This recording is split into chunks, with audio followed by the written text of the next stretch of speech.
लगता है ये बड़ा सेंसिटिव इशू है और कहीं ना कहीं जो ट्रेजरी बेंचेस है हमारी सरकार है वो संवेदनशील नहीं है। स्टेटमेंट से बात नहीं बनती है। ऑनरेबल चीफ मिनिस्टर साहब ने उनके साथ संवेदना तो प्रकट की, लेकिन जो डॉक्यूमेंट आया जिसको विजन डॉक्यूमेंट सरकार का कहा जाता है वो कहीं मेल नहीं खा रहा था। मैंने वही बात कही कि आप हमेशा से आपकी कथनी और करनी में फ़र्क होता है और मैंने 2014 को याद करवाया जब उस समय एक कमेटी कॉन्स्टिट्यूट हुई थी, मैं भी उसका मेंबर था और उस समय मैंने अपने साथियों को ये कहा था और जो आज ऑनरेबल स्पीकर हैं हमारे वो उस कमेटी के चेयरमैन थे।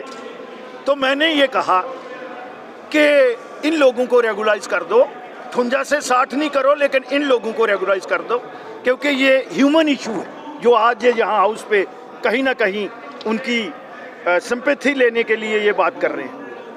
लेकिन उस समय नेशनल कॉन्फ्रेंस और फाइनेंस मिनिस्टर ये सब लोग नहीं माने।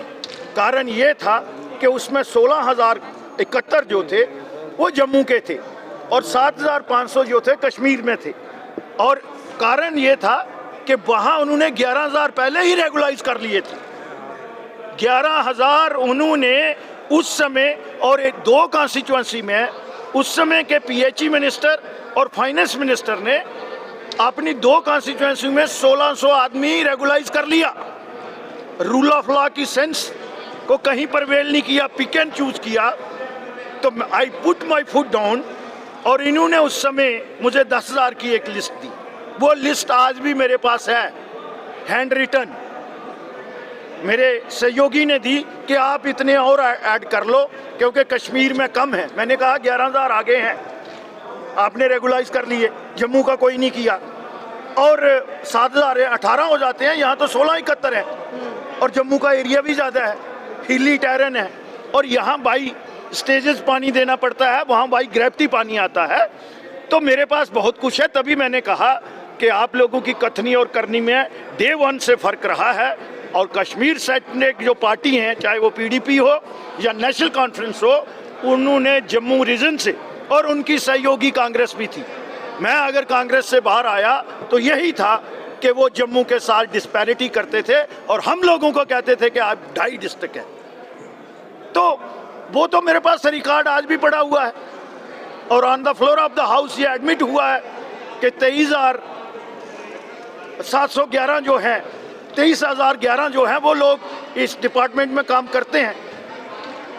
तो मुझे लगता है कि कहीं ना कहीं ये बड़ा संवेदनशील है और इमरजेंसी सर्विसेज को और पानी के बिना कोई नहीं रह सकता। उन लोगों को रेगुलाइज करना जो है और उनका हक बनता है।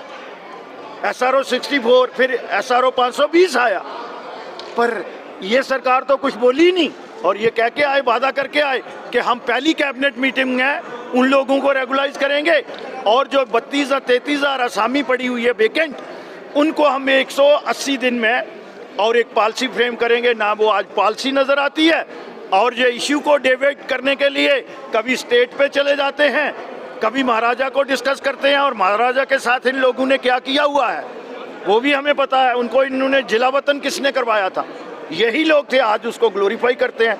तो मुझे लगता है कि कहीं ना कहीं इतिहास को ये बदल नहीं सकते, उसको इनको फेस करना ही पड़ेगा।